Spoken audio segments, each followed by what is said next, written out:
Welcome to the weekly Canadian Gender Wars Report. My name is Shannon Boucher. I'm co-host with my friend Melanie Bennett.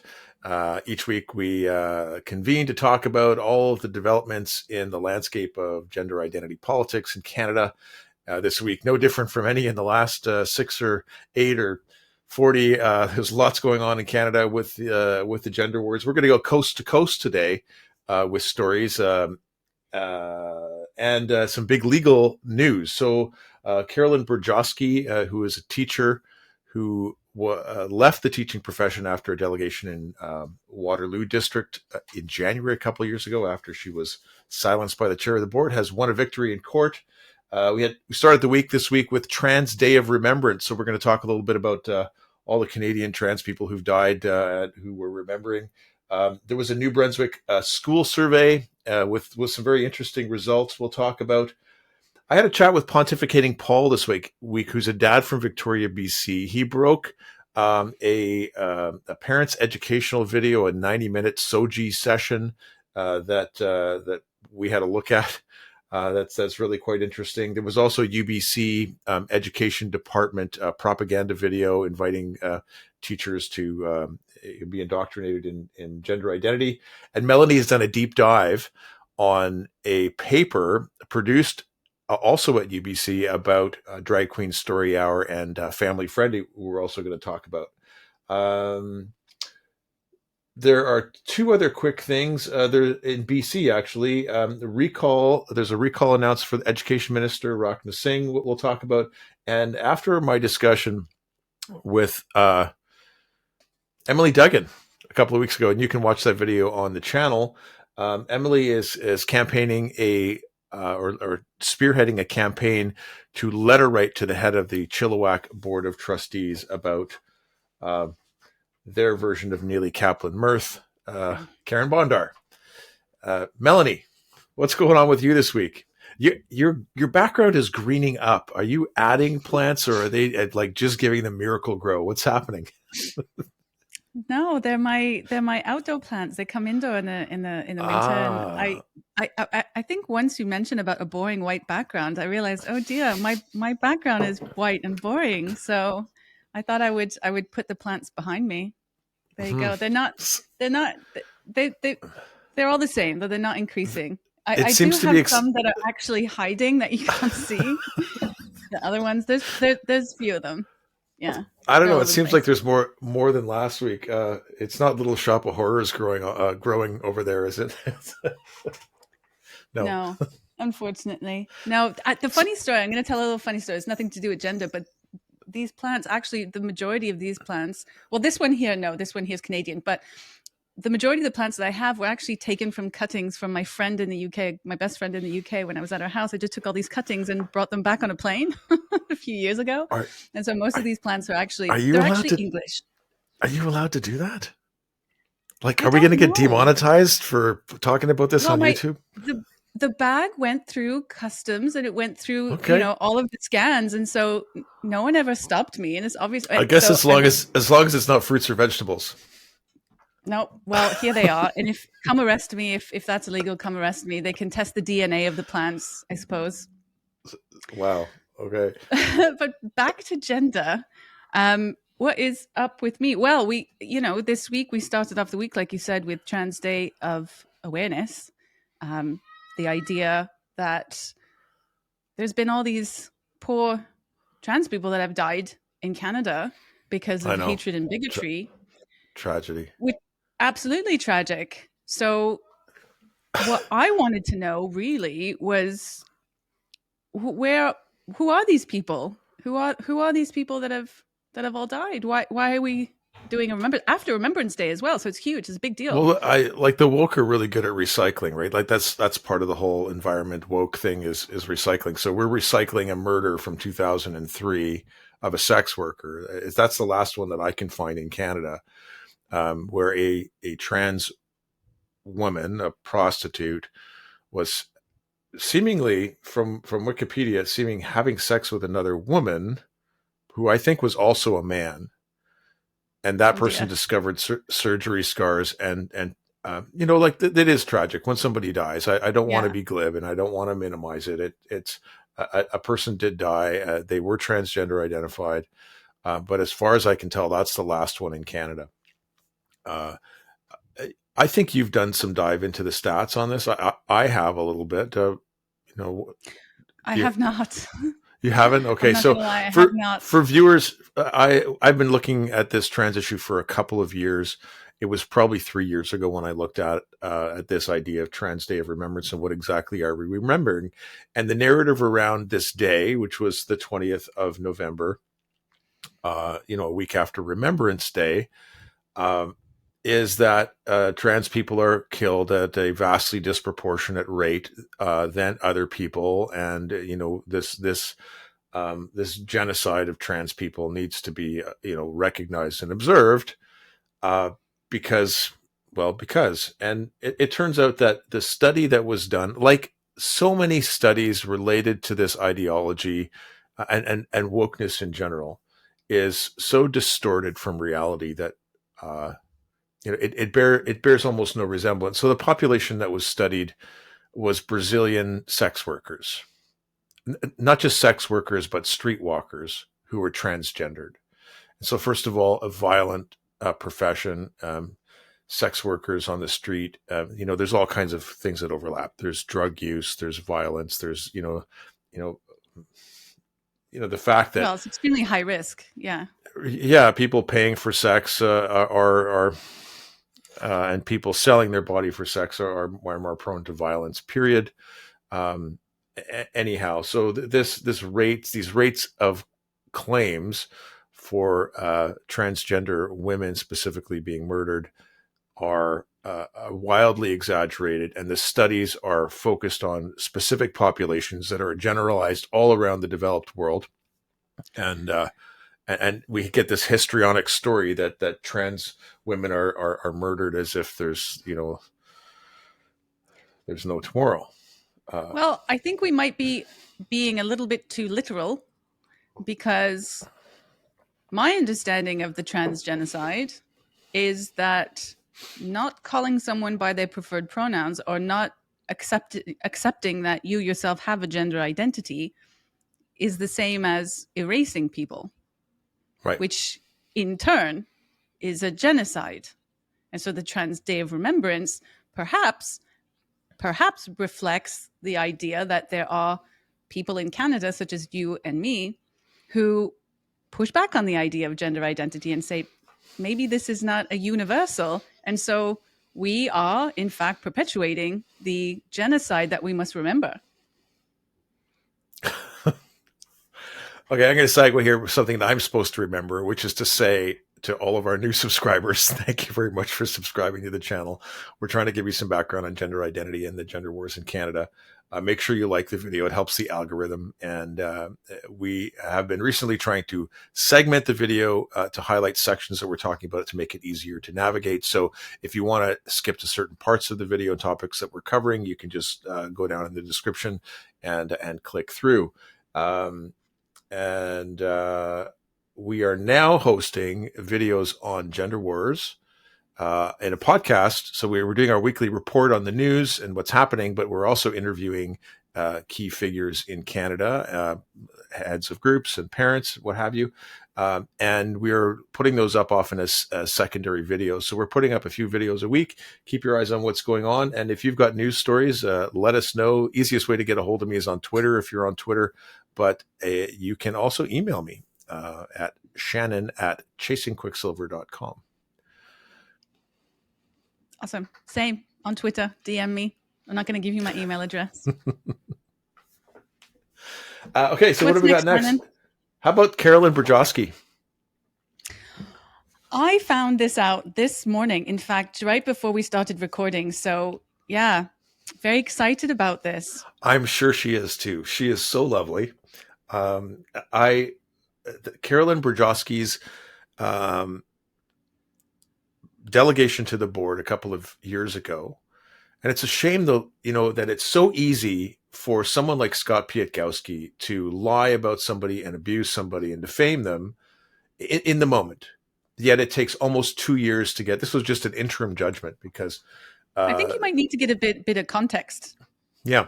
So Carolyn was an elementary school teacher. She had more than 20 years experience teaching, and she was concerned about some of the books in school libraries, as so many parents are across Canada and in the United States. And she went to the board as a private citizen doing a delegation, and she started reading from one of the books. And she was prepared to read from a couple, and she started reading it from this book where a boy who hadn't yet hit puberty was talking with a classmate, like saying he doesn't really feel sexual attraction at all because he hasn't hit puberty, which shouldn't be surprising. But the conversation is, well, maybe it's because you're transgender, right? So there's some speculation there. And then another scene cuts, and the boy's at the doctor's office, and the doctor's talking about sterilization and puberty blockers, and this is trivializing. And there's cartoon illustrations in this book, so it's not aimed at mature audience; it's aimed at children.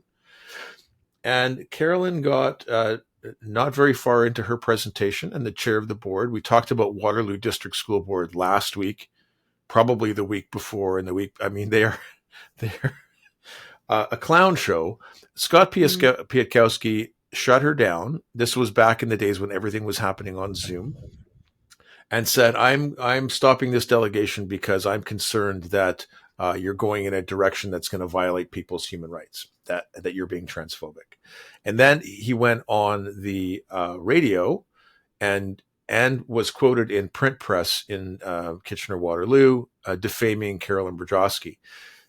She went back to work and then had to deal with aggressive bullying from her peers and colleagues in the school.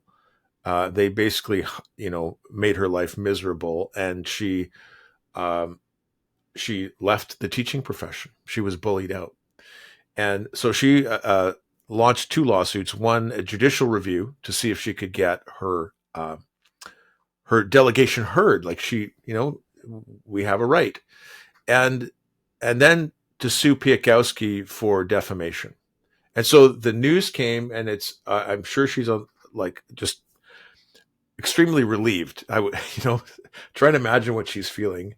She must be relieved and vindicated. And I'm going to read a little bit. This was 25th. This article came out today in the National Post. Court victory for teacher silenced for transgender book criticism.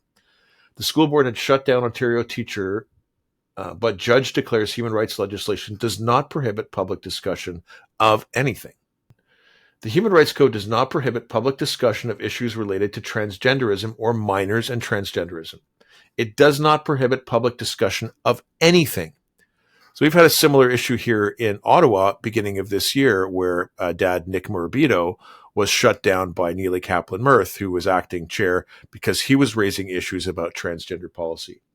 So Burjoski's ouster from a board meeting January 17, 2022 drew international attention. Piatkowski told CTV news station that Burjoski's comments were transphobic and questioned their right to exist. Back to what you were saying. Genocide. Genocide. Yeah. So the teacher was given what she calls a stay-at-home order, told not to communicate with colleagues or students. I imagine also extends to parents. Like a lot of teachers who get suspensions, so they cut you off from your professional life. They accused her of breaching the Human Rights Code. Now, the judge said, the chairman of the board acted with malice, or at least with a reckless disregard for the truth. He made an embarrassingly erroneous and arbitrary decision to silence a legitimate expression of opinion, and he was widely criticized for it.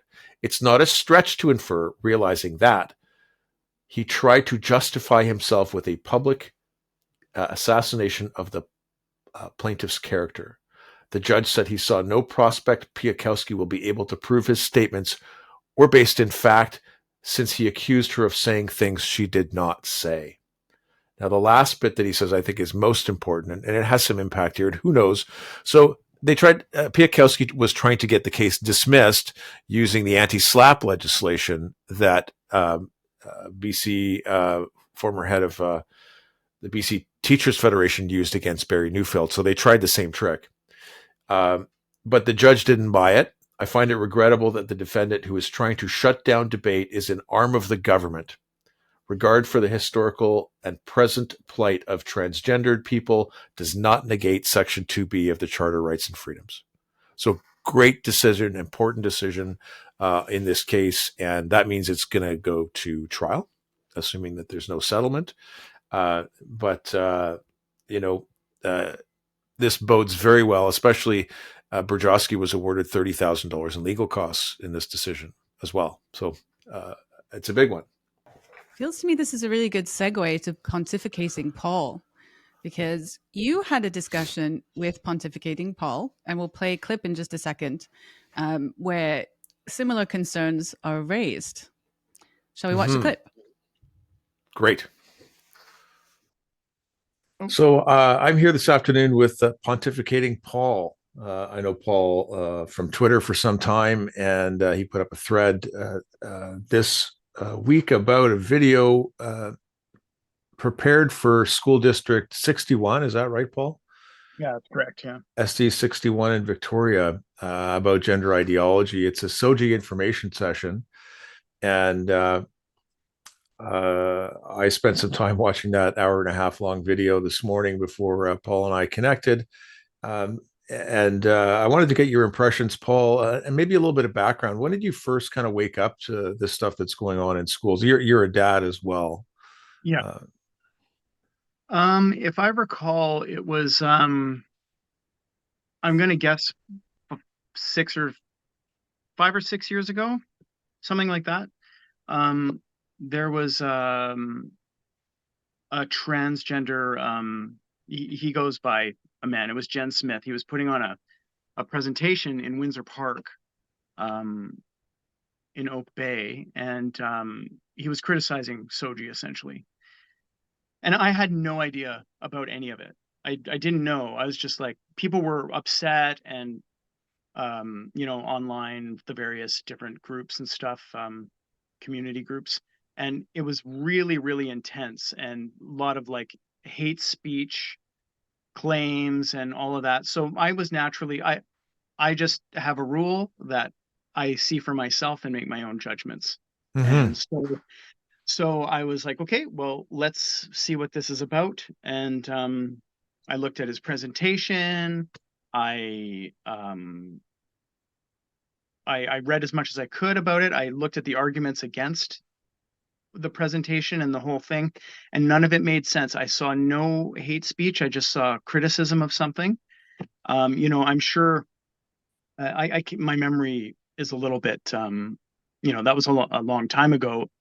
I'm sure there might have been elements that were a little bit more on the radical side, but I didn't see any evidence of hate speech. Of course, now, because there's hate speech law in Canada, it technically would count as that, but not with my understanding of it. It was just criticism of the ideas. So, and then I watched a local school trustee and members of the NDP. Randall Garrison was down there. I feel like there was someone else that I can't recall. And there was a huge rally. They shut it down. They didn't let anyone speak. I don't particularly like to get into those conflicts like on the ground, so I didn't go. But I didn't feel like I could go and listen. And they were preventing anyone from speaking, noisemakers, chanting, pulling fire alarms. And this was led by a school trustee. And I just thought I just thought a democratically elected official should uphold the democratic values of our society and let the person speak and let the people listen. And, freedom of speech is not just the freedom to speak. It's the freedom to listen. It's the freedom from being compelled to speak. It's the freedom from being compelled to listen. So I felt like that was all, I was compelled, I couldn't listen. I was denied the chance to inform myself, and those the rule that I had, which is just to inform myself and make my own decisions. So I remember I sent an email to the school district. I was like, "Are you going to reprimand this guy?" Like, it was like that was not okay, and I was surprised Randall Garrison did it too. I think I reached out to him on Twitter or something. I don't think he's that active, so he probably didn't see it. But they just fully supported it. I just couldn't believe it, and that's when I knew that there was something fundamentally wrong with like the ethos of our society, and people were not I was not operating on the same level as others. I wasn't about to go out of my way to stop somebody from speaking about something that they were passionate about, and that that I didn't agree with or disagree with. So Melanie, what this reminds me of, and right after I had my conversation yesterday with Paul, was I watched your interview with Samantha Brown from WDI Ontario. That's Women's Declaration International. And she was talking as well, like this, about parents who were too afraid to speak up. The social implications, the political implications, the concern about their reputations. And she's decided to speak up, as we have. I want to point out just on that vein that it really is important to speak out, because I received from that video, a DM on Twitter from a parent who is in the region who watched that video and got in touch with me saying, I was inspired by that video with Samantha and I want to help her. And this is a person who also feels that they haven't been able to speak. And so those people who are coming out, they are, they really are inspiring others to join in, and that person may be anonymous in the work that they do, and it doesn't really matter. But the point is, it is getting to people. People do want to reach out when they see something that maybe is in their area, or maybe it's a topic that they cared about, that they've come to understand. So yeah, well done. Yeah, Carolyn Burjoski inspired me in lots of ways to speak louder. There was a call from mutual network that we affiliate with, the Lighthouse Network, a call to action, basically moments after Carolyn was silenced in the meeting. And I wrote an open letter to the board and I published it on my Substack, and it went huge. It was I think I was north of 5,000 or 6,000 reads on my Substack of that open letter to the board, because I talked about my own experience with school and with my daughter, and the implications, the medical implications of testosterone for her. And that, this glib kind of bureaucrat, we get, it's very eerily similar. And I reference this to the board. Like, you're just mid-level bureaucrats. You're just stamping paper. You're just following orders. You're not questioning the policies here that are causing real harm to people. And you're acting on these policies in the interest of your own power. And so, what I got from Paul in Victoria, so there was a parents' education or information video produced by SD61, School District 61 in Victoria. And it was produced also by an LGBTQ plus corporation, communication corporation of some sort, which is a third party. And their backers are the ARC Foundation. And we both watched the video. I did some, kind of grabs of different slides. And what Paul had originally posted on Twitter was like, they're basically saying that they're not taking questions at all, which was the first of the best practices that the presenter laid out.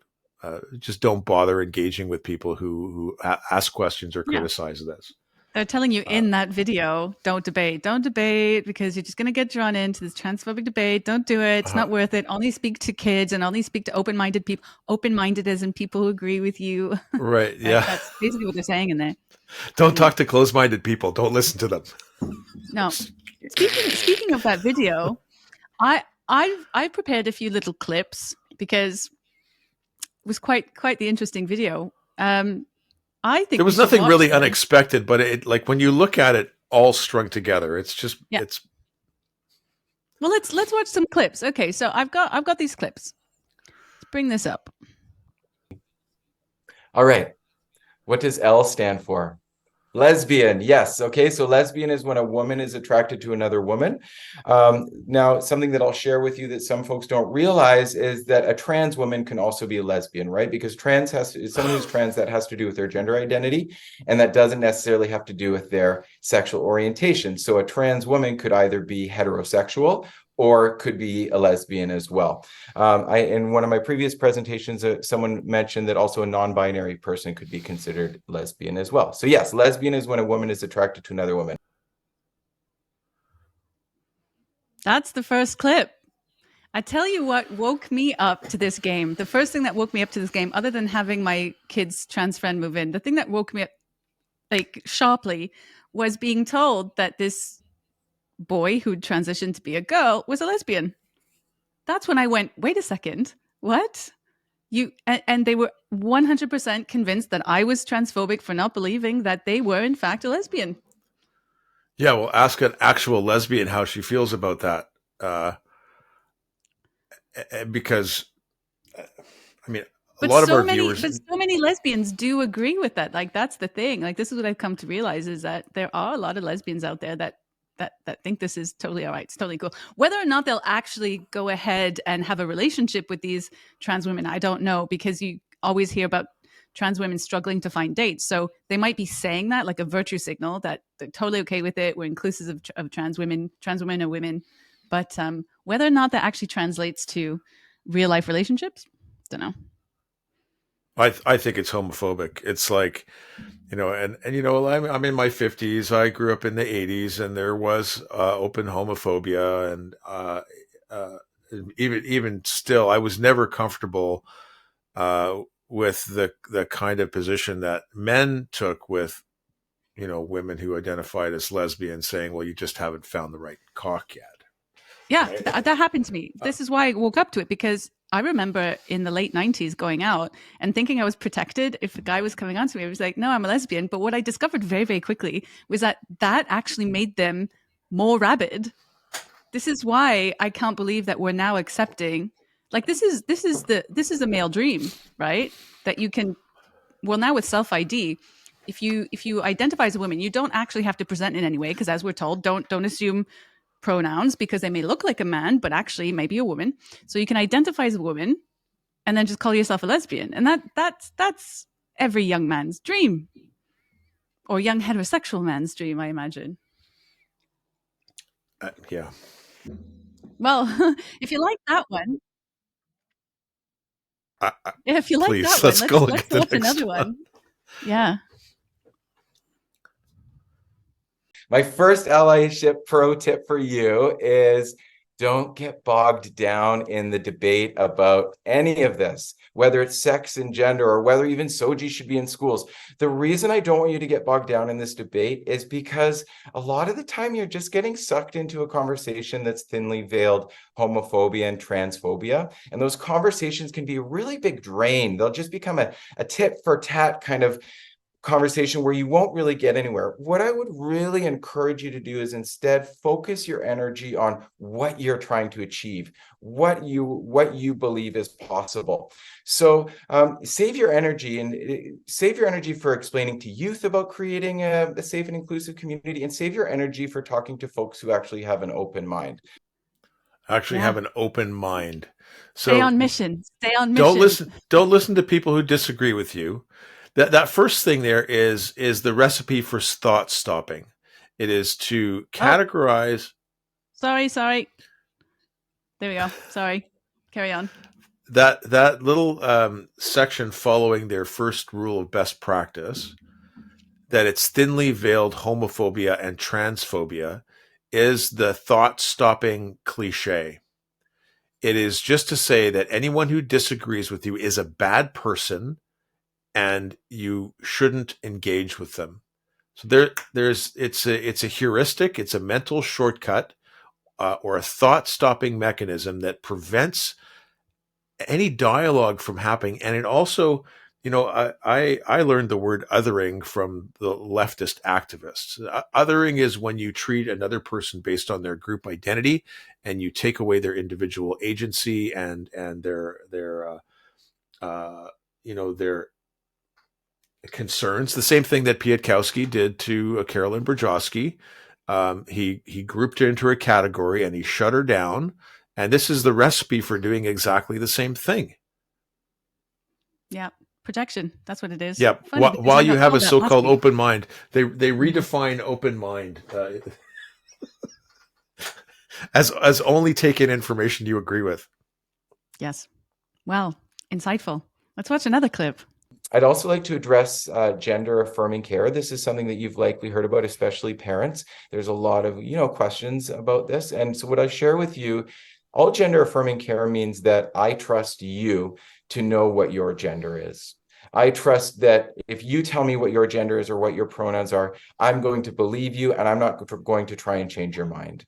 Okay. And this often takes shape in the lives of youth in a couple of ways. One is through counseling. And this is what we generally see most in schools is kids are going to a trusted adult and saying, I'm going through this. This stuff is going through my mind. I just need to talk to somebody. So when we have gender affirming care, that counselor is going to say to them, or that teacher or that trusted adult is going to say to them, I believe you, I trust you, and I'm here to support you and provide you with resources, and I'm going to be here for you. The second piece that often comes up in discourse these days is puberty blockers, and there's a lot of misunderstanding around that. So I'd like to share with you that puberty can be a really devastating experience for a lot of trans and gender diverse youth. I'll give you an example. Imagine your gender identity, you feel female, and then all of a sudden you start to develop an Adam's apple, or your voice starts to drop, or you start to develop hair patterns in different ways, and your body starts to change. It would just be a real conflict between body and soul.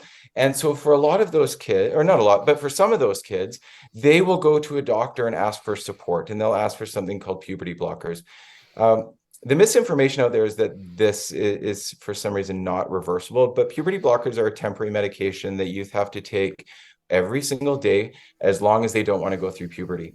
And something that some trans folks and gender diverse folks will do is actually go off of the puberty blockers so that they can have babies some point in the future. So they'll go off the puberty blockers, let their body go through that process so that they can either carry a baby or they can produce a baby. I'm going to let you start here, Melanie. I mean, where to start? I mean, first of all, this idea of child-centered or child-centered knowing, like your kid just knows. They just know who they are. Kids always just know who they are. Never mind that we as adults remember that we were idiots when we were 12, 10, 15. Never mind that. They just know. Somehow this is completely different from anything else. But besides all of that, this is safe. This is perfectly safe. There's no danger. That, nothing. They could just come off them. Let me just add as well that shortly after that, or right before it, he described transition as medically necessary. Yeah.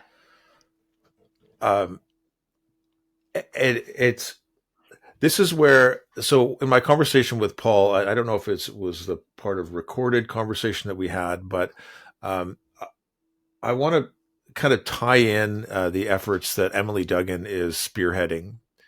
Emily is from the Nelson Castlegar region of British Columbia. She's the founder of Moms Against the Norm.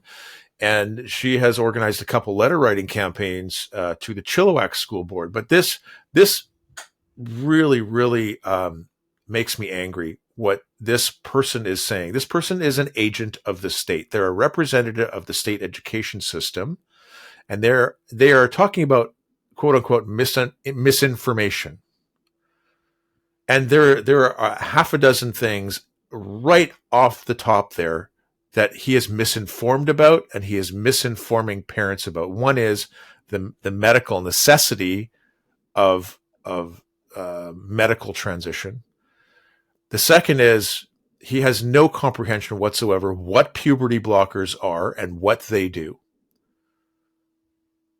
That it seems he's confusing them with cross-sex hormones that you can stop and start.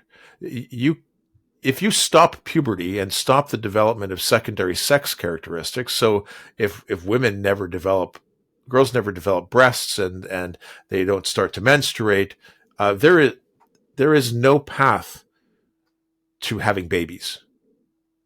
The children are sterilized. he's lying. But no And- debate. Don't debate. Let's not. Right. We can't debate it, because if we debate it, if we discuss some of the medical issues around that, then that's just transphobia. That's the conspiracy theorist, Shannon. Yeah, well, I mean, one thing I want to point out too is that this really does raise the idea here that becoming trans really is not about it. They talk a lot about accepting yourself for who you are, but this is not about accepting yourself for who you are, and it's not about helping society accept gender non-conforming people.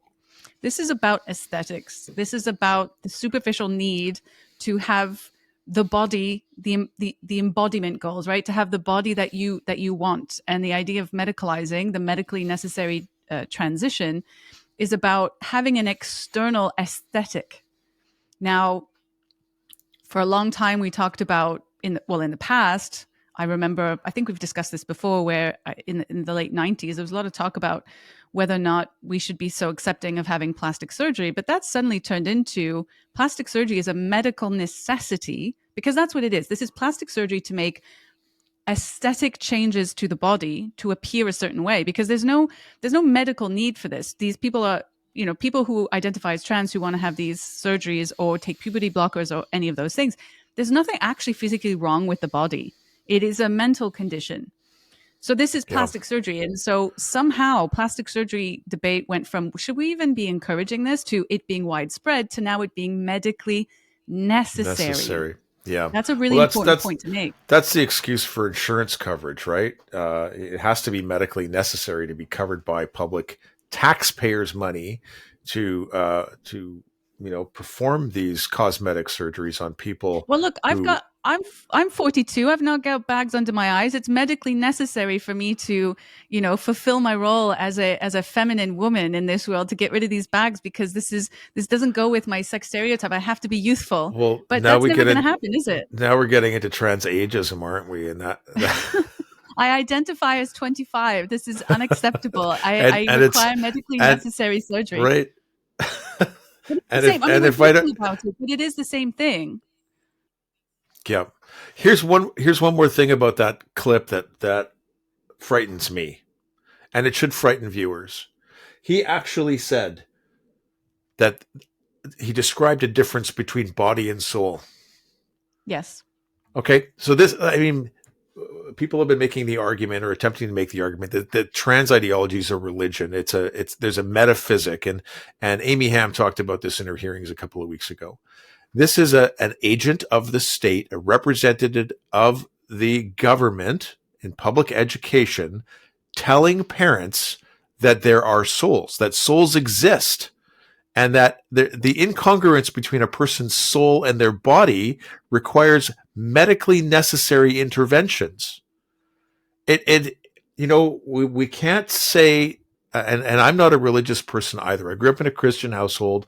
I still know my catechisms, and I can recite the Lord's Prayer, and but I am not a religious person, and I actually, in the society that we live in, I don't think that there should be prayers in school. I don't think that we should be talking about a particular religion as if it is real in an education environment funded by the taxpayer. But here we have this ideology that presents itself with a metaphysic that there are souls separate from bodies, and that we need to adapt ourselves and our behavior based on a religious idea.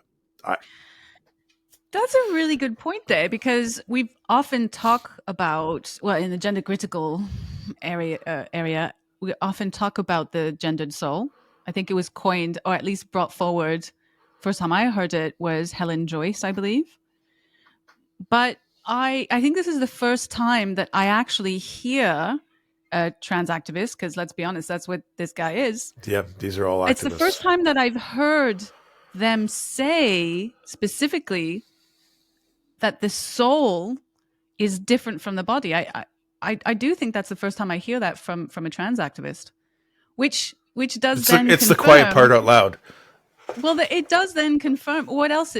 Where else do you find a metaphysical soul? I am trying to think about anywhere else where we find a metaphysical soul, and it is just in theology.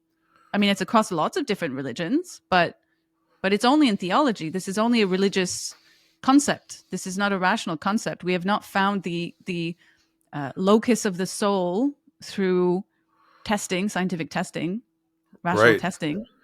And every religion has, some fairly substantially different interpretations of what the soul is. Like, for example, you get into, if you can't see all the books behind me, but I've spent decades reading about comparative religion and comparative mythology and these types of religious metaphysics. In the Hindu tradition, you get this idea of the transubstantiation of souls. And actually, in very early Christianity, we had the idea of incarnation, reincarnation as well, that the soul existed beyond the body.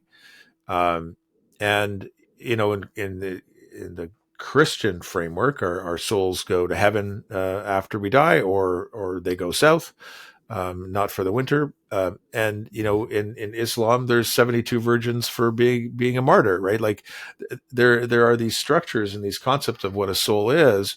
And in a secular society, at least, the theory is that you don't bring, a state-sanctioned metaphysic into the public domain. Yeah. Well, that's the point, is that it's okay to believe in a gendered soul if you want to believe in a gendered soul, but that there's a difference between believing in a gendered soul and imposing it upon everyone else in the context that it is simply real, and anyone who doesn't believe in your gendered soul is a bigot that must be shut down at all costs, like Carin Bondar, for example. Thinly veiled homophobia and transphobia, right? So don't listen to them at all. Let's put forward our ideas and then just not engage. We have the power here, because we're the state representatives and we run the education, and so your questions aren't tolerated. Like, well, this is why some people say this is a cult. This is why some people say this is a cult. I mean, it's one of the reasons, and there's many other reasons. But we could talk about the soul for a long time, I'm sure, Shannon. But what is next on our list of things to talk about today? Was that the last of your clips? That is the last of my clips. I didn't want to spend too much. I just wanted people to see a little bit of what was in this longer video. Okay, so do we want to go to the East Coast and then back to the West Coast, or do you want to stick to the West Coast and then go to the East Coast? Let's go East. Let's do it. So New Brunswick, Blaine Higgs, Premier, and Bill Hogan is the Education Minister. They're only loosely connected to the story, but there was a study that was released by the New Brunswick Health Council. I'll post the link in the video. Grade 6 to 12 demographic based on a school survey. This is 2022-2023. I'd heard about this study before, but someone posted links to it, and I'll just give you an idea of the degree of progressive infiltration or capture of this organization by reading to you about race here. Now, gender fits in one of the categories of wokeness, let's say, but race is another one. They say race is a social construct. This means that certain individuals and groups are racialized because of their differences from others. Experiences of racializations can have important consequences to health and well-being, et cetera, et cetera. So this is why they justify asking race-based questions in their questionnaire. Now, from a science and stats perspective, it's kind of important to know who participated in this and how many, because there can be selection biases. So 97% of the eligible public schools participated at the provincial level, almost 100%. 44,857 students participated, which is 77.7% of the total student population. Now, where I raise questions about selection bias here is it's possible because, Paul and I talked about this, and I think your conversation with Samantha Brown, this came up, was that inoculating kids against what they're learning in school. So parents are teaching kids to be skeptical of gender ideology and some of this race politics and these things at schools. And parents are also telling kids no surveys. Because the surveys that have been asked, Toronto District School Board, I mean, there's all kinds of examples of these kinds of invasive surveys that are asking middle school children, prepubescent children about whether they're gay or straight or lesbian or bi or pansexual, like all of these terms that the children just have, they're children. Okay. So here, grade 6 to 12, 3% of the respondents to the survey identified as homosexual. 3%. That's about right 18.2. as well, I think. Like that's consistent with the past, I think. Maybe. I always thought, gay and lesbian were a higher percentage than 3%. Or maybe they were. I don't know. I've heard topside estimates of 10. Okay. But I don't know if that's true. But we've got 3%. And on top of that, 18.2% identify as other LGBTQ sexual minority. So you add up those two, and of the survey respondents, almost 22%, more than 1 in 5, almost 1 in 4 are identifying as gender non-conforming sexual identity minority. And you wonder why the premier and the education minister are alarmed enough to start changing education policy around these issues. Now, the argument here, I just want to say that because there could be some pushback here that's saying, "Oh, we're being homophobic. Oh my God, people are gay. What is going on? Why are they?" That's not what Shannon is saying here. The alarm is more that this is a substantial increase, even from the year previous to that, and there is a substantial rise in people identifying under LGBT. Now, in Canada, LGBT is 2S LGBTQIA+. There are a lot of letters in there.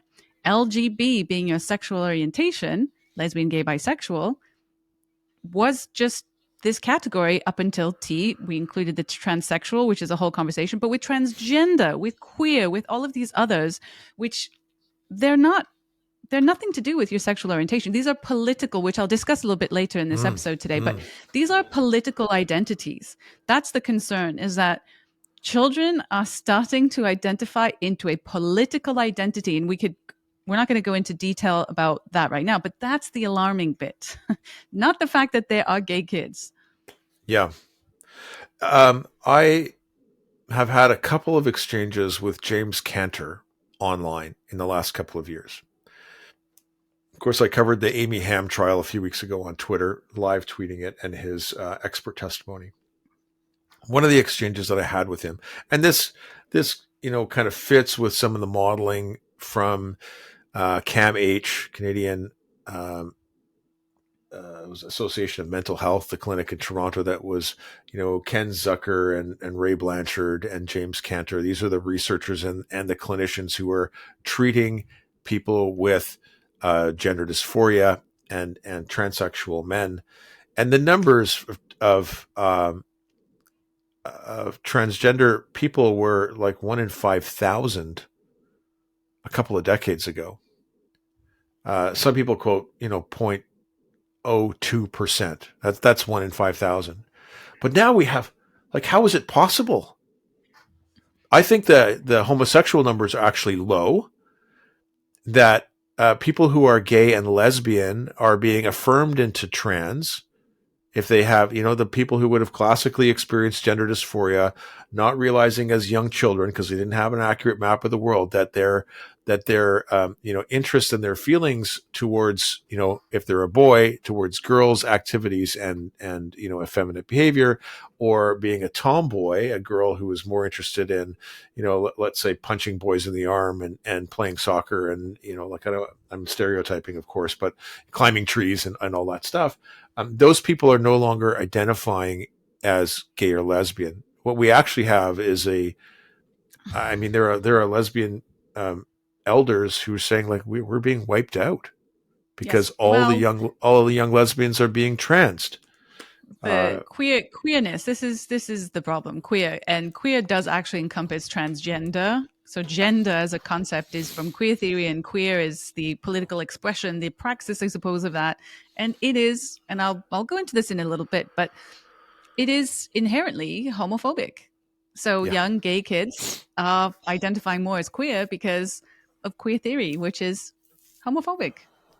Yes. I mean, it's as simple as that. Can we play that video from UBC's education department? Yeah. Run the tape. SOGI UBC stands for Sexual Orientation, Gender Identity, Inclusion. And what we're aiming to do is to really create an environment in the Faculty of Education that is inclusive of gender and sexual diversity. When we think about preparing educators, we're thinking about that on two levels. We want the teacher candidates themselves to feel included. They want to, as our donor Robert Quartermain often says, live authentically. And they deserve to be able to do that in our program.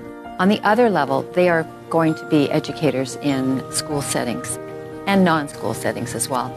And so it's important for them to learn how to, really, if this is not part of their own personal experience, to create environments that will be inclusive of the various forms of identity.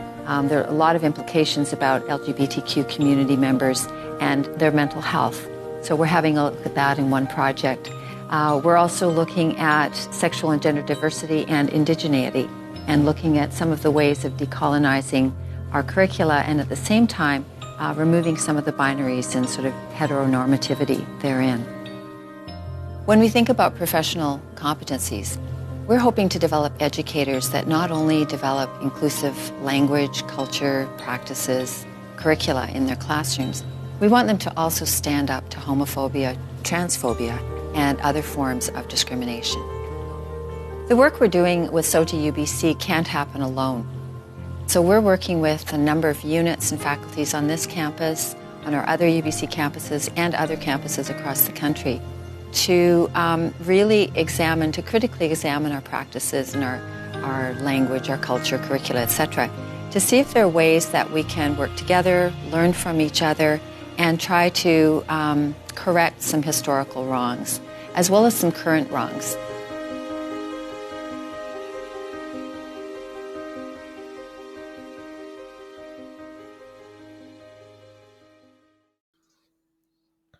This one's a bit more slick than the Victoria presentation, right? Yeah. Totally produced. Totally produced and very nice and calm. And here we're being good people, and we want to create a generation of teachers who are more sensitive to these issues. And right, they're creating that, as you referred to, praxis, which is it's the same thing in the one parallel that we can make. Yes, is this slicker, more of a production value? They're selling you an idea. They're selling you this mentorship program, but one of the consistent things that you see in the Be Kind Brigade is, yes, you have angry trans activists, that exists, but you also have people who are performing this like ultra niceness, who we can't possibly be doing anything wrong. It's all about inclusivity, and we're doing a favor to society, and there's nothing wrong here. And listen to my soft voice. Everything's fine. And it just has this air of there is a certain kind of hyper-religious Christian that has the same glint in their eye. Well, isn't that special? Yeah. It kind of has like that vibe. Could it be Satan? But it has that. But that's the thing, is that's pretty consistent. So when you're selling this to the public, right? The public, the average person is generally probably not going to see the crazy no space for hate activists on the street, but they will see these videos. Your student at school or your parent going to these meetings, and they're like, "Well, these are really nice people. Mm-hmm. They're lovely." Yeah. Scary as hell when you really understand what they're saying, the games that they're playing with language. Sticking to UBC. Yeah. So I actually was curious by this video this week. I got tagged in a lot of responses to this post, and I went in to look at it.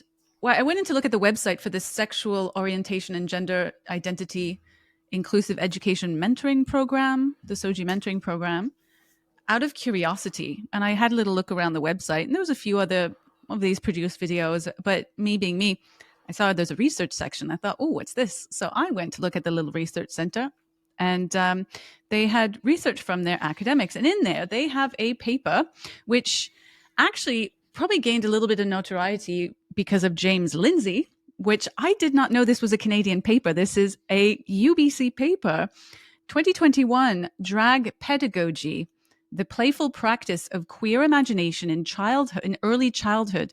And this paper is in Curriculum Inquiry. It's from Dr. Harper Keenan and a drag queen called Little Miss Hot Mess. I think she's from New York, or he's from New York, whatever.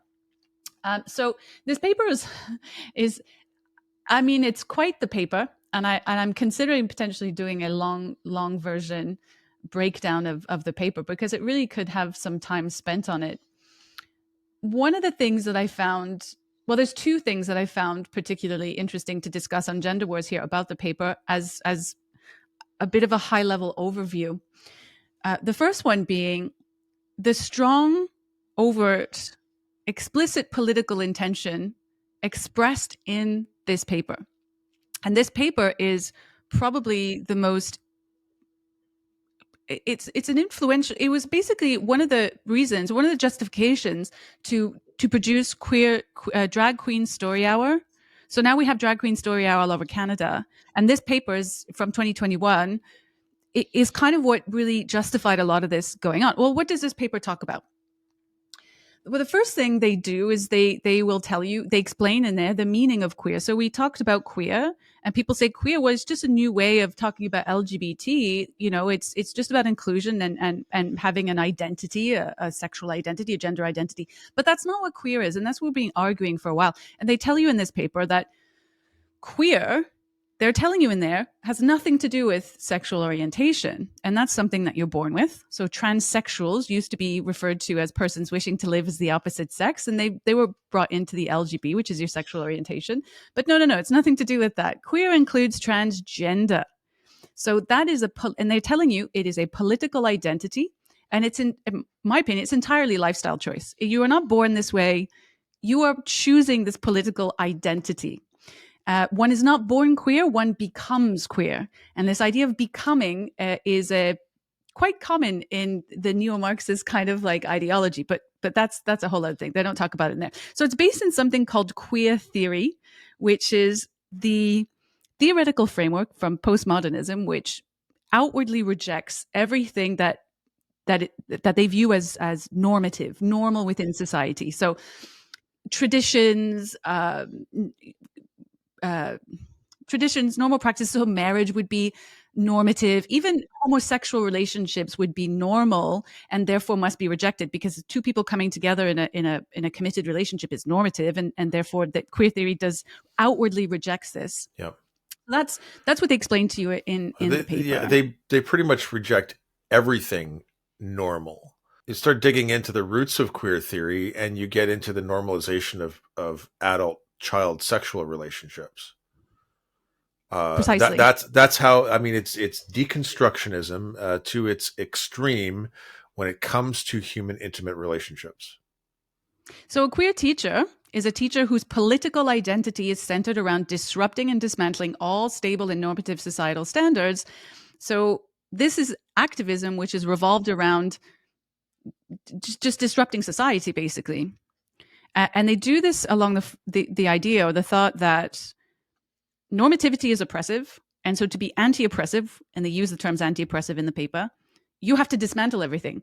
And being a queer teacher, your job is to dismantle everything normative. So it's actually quite fun to read that in there. So another one, they talk about generative themes.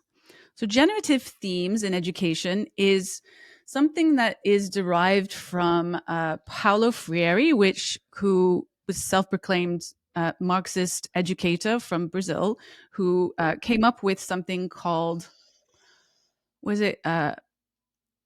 socially relevant or culturally relevant pedagogy. And culturally relevant pedagogy then become part of critical theory, so critical pedagogy and all this stuff. And so it's kind of another political thing. So it's really about generating political themes as a tool to liberate the oppressed. So it's another anti-oppressive thing. And they're telling you in here that they're doing Drag Queen Story Hour not as a means to educate children, but as a means to be a generative theme.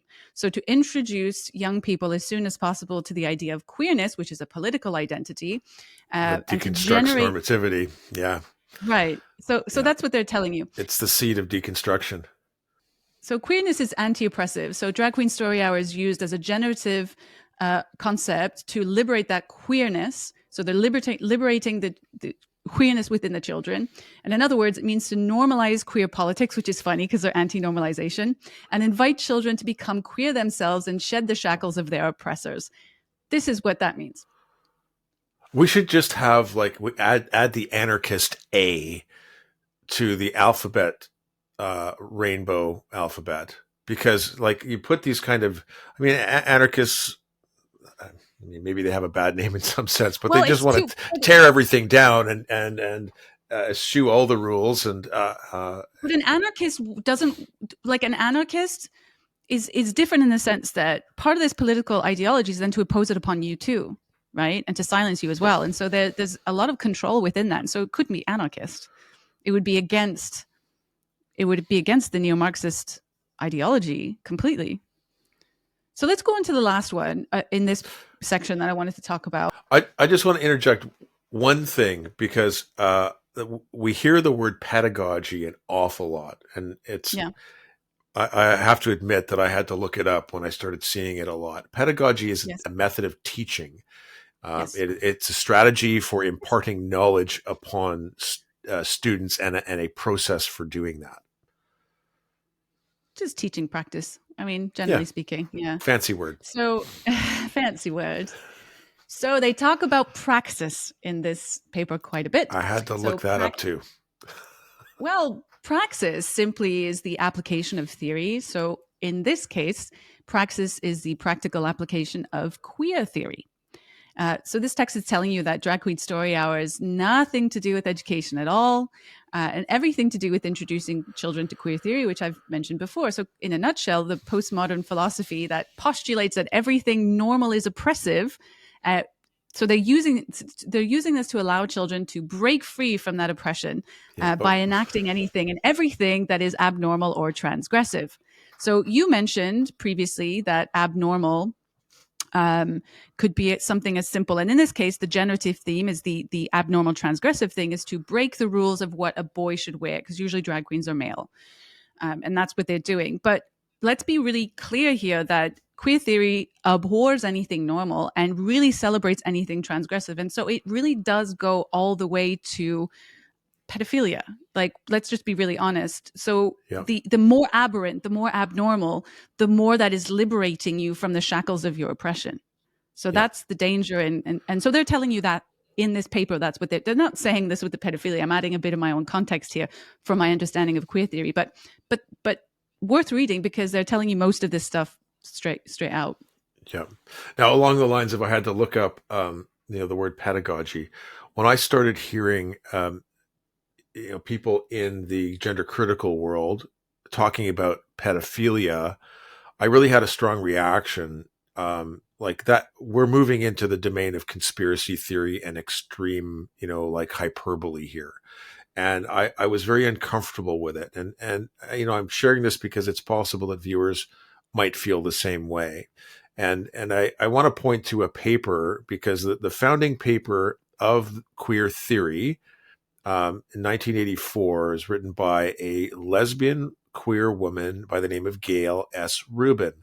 And Rubin spent her time in, I guess she was going to university in California, and in the BDSM dungeons of San Francisco in the late 70s and early 80s. So this really was a person who was outside of the bounds of normal sexual relationships. And in her paper, Thinking Sex, it has a longer subtitle, she goes into defense at length of men having sexual relationship with boys, and defending them, asserting that the witch hunts that these men were being subjected to by police and the FBI and the character assassinations would one day be vindicated. That this was an overreaction because that all this should be normalized. So it really is fundamental to queer theory that relationships between men, particularly, and children, be normalized. Well, it's not just Gayle Rubin. Let's be clear here. It's not just one person. Like I say, Michel Foucault as well. One paper does not prove a hypothesis, but multiple do. And so, like you say, Michel Foucault, who was the godfather of queer theory, also known to be a pedophile and pushing this idea that that is what you want to achieve. Also, Judith Butler has been found to be defending this concept too in multiple writings. So this is a common theme within queer theory on the academic side. I don't know if Foucault. You're right, I'm not just pulling this out of my. I don't know if Foucault was a pedophile, but I he had don't relationships know. with young boys. This is pretty well known. Okay, yeah, I didn't know that. So I knew that he advocated for the elimination of age of consent rules. Well, why do you think he was doing that? At all, period. Yeah. Well, that's the thing. He was known to have relationship with young boys and defend or try to eliminate the age of consent. Queer theory is, it's a very, very dangerous ideology if you're thinking about stable, healthy, stable relationships, healthy societies. Yeah, healthy sexual relationships, healthy intimate partnerships, long-term stable relationships are all on the block here for deconstruction. This is also why you see at Pride now a lot more fetish too. This is queer theory again because it is considered abnormal, and it's not. It's so fetishes and the most extreme fetishes that you can do must be celebrated and brought forward. So. That's another example of queer theory praxis. Yeah. I want to point while we're on this subject, because it occurs to me, and I'll admit to readers and viewers, listeners, that I have looked for this reference. I know I read it. I've looked for it multiple times to try and confirm, and have the link to this. But in August of 2022, was it last year or the year before? Justin Trudeau, during it was the Ottawa Pride Parade, which happened in August, announced $100 million funding for the LGBTQIA 2S movement. And I've compared this before to it was over 5 years, a $20 million a year reality TV show for whoever can win the biggest victim contest. But part of that statement, again, this is what I've looked for, was to modernize and update age of consent laws. And so all of this tied around queer theory and all of this funding, it's quite possible that, of course, Justin Trudeau doesn't recognize that modernizing age of consent laws relative to queer theory means undermining them. But that's what it's doing. And you see it today with the mature minor. You saw it in the 60s and 50s and in the past. I can't remember exactly when. I think it was late 70s, early 80s with the movement NAMBLA in North American Man Boy Love Association in North America, but also PI, the Pedophile Information Exchange, who both latched on to the LGBT liberation. They called the LGBT liberation movement, the gay liberation movement in both North America and Britain. Because they saw themselves as sexual minorities. I mean, these parallels exist. I made a video on this actually this summer, which I put on Our Duty Canada's Rumble page, which goes into quite a bit of detail, mostly about the British side of it. But these things are not new. They've happened before. The arguments to reduce or to lower the age of consent latched on to gay liberation in the past, and it's doing it again, but this time through queer theory as a justification, right? None of this is new, and it's really important that people are aware of where this is coming from. And this paper, please go read it, is telling you that's where it's coming from. There have been critiques recently about NAMBLA, that's North American Man Boy Love Association. We're still updating the website. And pedophilic movements. They have particular sort of logos and icons that they use that are code for pedophiles, right? You can't just look up on Google, I'm looking for a pedophile website that Facebook group that I can participate in. They work based on codes, and one of the codes I want to point out, PI, Pedophile Information Exchange, and these, as I said, these groups have infiltrated other organizations, and they are using code to communicate that they're pedophile friendly. I just want to say that this is not conspiracy theory. This is actually from intelligence, like intelligence organizations in America and Canada. This is from our CSIS. It's from the FBI. This is not Shannon making it up. Guess what the advocacy organization in New Brunswick for queer theory in education is called? Isn't that the triangle with the almost, yeah, exactly. Is that the one with the triangle with like the fingerprint on it? Yes. Yeah, I've seen that a few times. There's also the what is it? Not just the tip with Nadine Thornton, who is and Faye Johnstone. Yeah, there's that as well. So it's all over the queer theory stuff in Canada. I don't know if you caught it. The organization in New Brunswick that is implementing queer theory in schools is called PI. Oh, it's what? What do they stand for? Pride in Education. Oh, come on. Right? That's too on the nose for me. It's you can't tell me they don't know. Come on. They're not hiding it anymore. It is in your face. And if you know the code, it's blatant. It's like, I get why people don't believe this stuff, because it just sounds so ridiculous.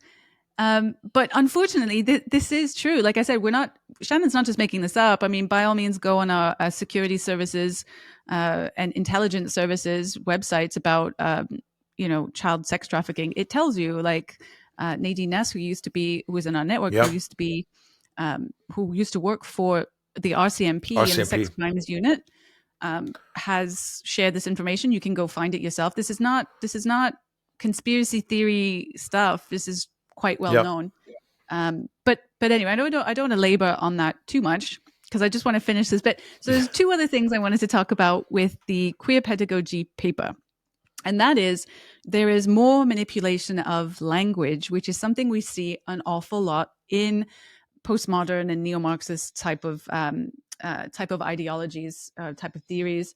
So the first one, with Drag Queen Story Hour, we hear all the time that it's family friendly. It's family friendly. You can take your kids. Don't worry about it. It's family friendly. Well, I was really surprised that in this paper, it explicitly tells you what they mean by family friendly. They don't mean it's for minors. They don't mean that it's age appropriate for young people. What they mean by family is drag family. So drag mother, drag father. That's what they mean by family friendly. They mean friendly to queer theory. Okay? So that's one thing that they tell you in this paper. I don't know if you wanted to comment on that. I have no words. Well, the next one, which will also keep you speechless, is the meaning of education. So Drag Queen Story Hour is used as a mean to educate. We talk about queer educators. Education is used quite commonly. We think we know the meaning of the word education. It means to teach. We give lesson plans, and in that there's a structure. A child has to learn something, and we test the outcomes, so on and so forth. No. This paper is telling you they don't mean that at all. There are no lessons. There are no outcomes. Everything they mean by education in drag is about aesthetics. It's about generative themes. So the idea is with Drag Queen Story Hour, drag pedagogy is all about normalizing queerness. That's what they mean by education. Full stop. So there's no actual educational value, because they feel that is oppressive. So we don't want to do that. So they explicitly state that they reject education in the traditional sense. So they don't mean education at all. This is another super leftist thing, where family friendly means the opposite of family friendly, and education means the complete opposite of education. And they're telling you that explicitly in this paper. George Orwell is turning over in his grave. People can't trust. Like that's we realize you have to really go. I do encourage people all the time, and I'm going to do it again. Go read this stuff. Go find the sources. I'm glad I did find it. I did know this paper existed. I hadn't actually read it on my own. I hadn't looked up for it. So I'm glad I found it. It is quite alarming. Like I said, I thought this was American. But me being in Canada, knowing that's now in Canada, this is the direct link to, yes, they are trying to trans your kids. I mean, period. Yeah. And they're doing Yeah. it through a generative Yes. theme. Yep. And yes, that they are coming generative for your theme children. Yes, they're trying to is- corrupt them. Yeah, Yes. all of it. And they're doing that. And this paper is kind of expressing that they are trying to trans your kids. They're doing it through Drag Queen Story Hour as an introduction to living queerly, which is a political ideology. So, case closed. We found it. Yeah. That's a lot. That's a lot. Hey, while we're in British Columbia, the last thing we haven't talked about is that the education minister, Rashna Singh from Surrey, who we covered a couple of weeks ago. Let's just explain this. So right before we covered this, I can't remember what his name was. I think it was a conservative MLA who spoke in the House of, was it called again? I'm terrible with Canadian politics. So Legislative Assembly. Yep. Yes, the Legislative in Victoria. Assembly. He read a book, quite an explicit book that people are trying to ban. That was describing overt sex acts, and this book was meant for, I think, 11-year-olds or so on and so forth, and was stopped by the chair, and the education minister, which is this lady we're going to talk about very soon, sort of embarrassed herself by saying, "There's nothing wrong here. Our education is perfectly appropriate. All the materials, it's all family friendly. It's all family friendly. It's educational. It's fine." Anyway, so we had an update late last night. Thank you to one of my followers who sent this to me. I didn't find it on my own. I heard this was coming. I heard it was coming, and now it's official release. But there's an effort to remove the education minister from her seat in the Legislative Assembly of British Columbia. They have, I believe, until something like the end of January to gather the signatures required. It is quite a number of signatures. I'm speculating. I apologize. I believe it has to be from her riding. Yeah. So it's got to be a campaign within the riding to try and have her removed. Now, whether that will be successful or not, we don't know.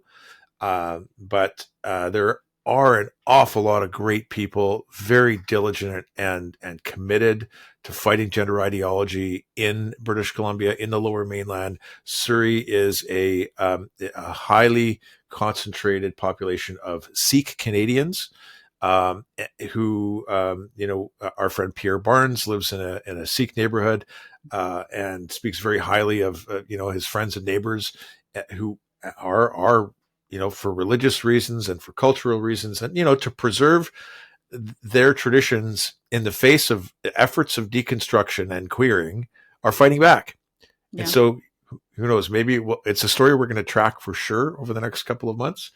And well, before you move on, that also underlines the importance of shedding light. And this is why they, as in the trans activists, want no debate, because if you then start scrutinizing the things that they're doing and where it comes from and what they actually mean, i.e. the manipulation of language of family friendly, then this starts falling apart. It becomes unjustifiable. And so what Shannon and I do, we try to shed light on some of these things that are going on, and we hope that it is useful, that it is a tool that maybe you could share with other people who are just becoming aware of some of these things that are going on. But the more light we shed on this, the more we explain these things, the more we provide references and resources that show you what we're saying is not just off the top of our heads, but is actually based in reality and often based on their own materials. So yeah, well done, yeah. Surrey. That kind of covers, I think, most of my list.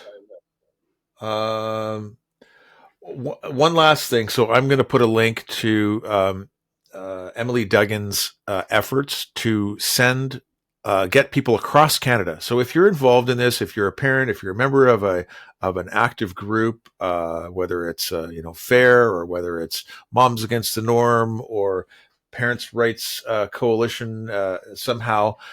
Consider linking through and sending an email to the chair of the board of the Chilliwack School District. They are one of the most woke districts in Canada. Carin Bondar produced a video some weeks back, and we showed a clip from it. And in that clip, she accused parents who were speaking out about this. Not just like saying, okay, don't listen to them, and let's imply the thought stopping mechanism and not engage in the debate because we're open-minded.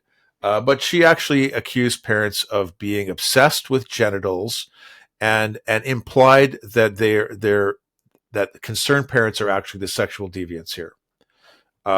And this is really, Emily makes a case that this was a piece that is representative of the position of the school board of Chilliwack, and this kind of position that's openly hostile and defames and mischaracterizes the intentions and concerns of parents needs to be addressed. And so I'm going to put on my list that I'm going to write an email to the chair of the board this week with criticism to that effect.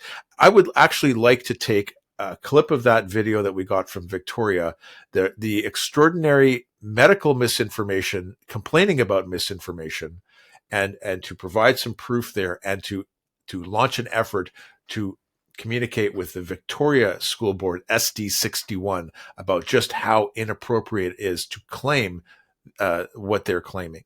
So, lots of us are following this stuff. We're reading books about it. We are, we're on social media. We talk to our friends. There comes a point when we all need to take action, because if we don't take action, things aren't going to change. So I encouraged my friend Paul and Victoria, get involved with a group in your community. There's I met the leaders of FAIR BC when I was in Victoria last spring. Or find a group like Women's Declaration International, COSBAR, Canadian Women's Sex-Based Rights, parents organizations, anywhere. Get involved. Step forward and say, what can I do? And even if it is to coordinate a letter writing campaign, or to reach out to your local media with concerns and express those concerns, the left is extremely organized, and they've been organized around these actions, this praxis, for years. And the only way that we're going to overcome this and stop it is if we start to organize ourselves and to take consistent action. So I want to thank you. Don't forget, just before we end on that, one of the discussions that I had with one of my former progressive people in my circle, asking them, well, why are you not doing anything? And the response was, well, I can't affect the decisions of the Prime Minister. This was in the UK. And so if I can't affect the decisions of the Prime Minister, I'm just going to vote and that'll be fine. And I think I used to also feel that way. But what I've come to realize is, as Shannon said, the left is very organized, but they're also organized at the grassroots level. And so what we tend to forget is that, I say we, millennials, Gen Xers, whatever, people, adults who kind of assume that the political process just works and you just have to vote every now and again. Well, that doesn't work.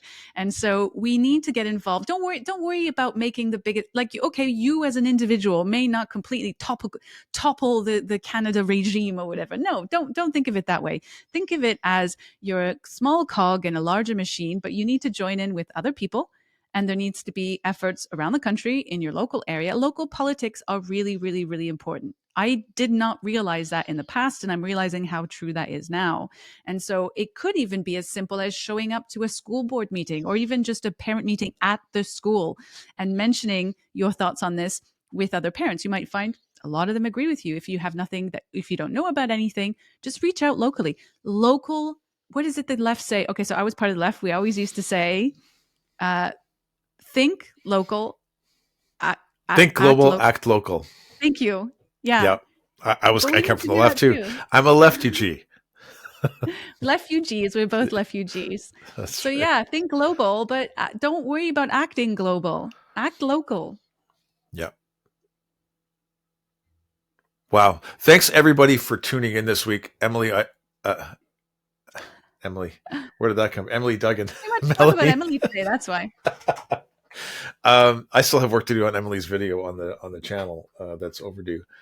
Melanie, I always enjoy our conversations, and today's exploration was no different at all. Tune in next week, Sunday afternoons at 4:00. We put up the weekly Canadian Gender Wars report. Love it if you liked it. Share it with friends, multiple platforms. Let people know what we're doing, and like and subscribe. And that gives us, a thumbs up that we're doing good work and working in the right direction. See you next week, Shannon. See you next week, Melanie.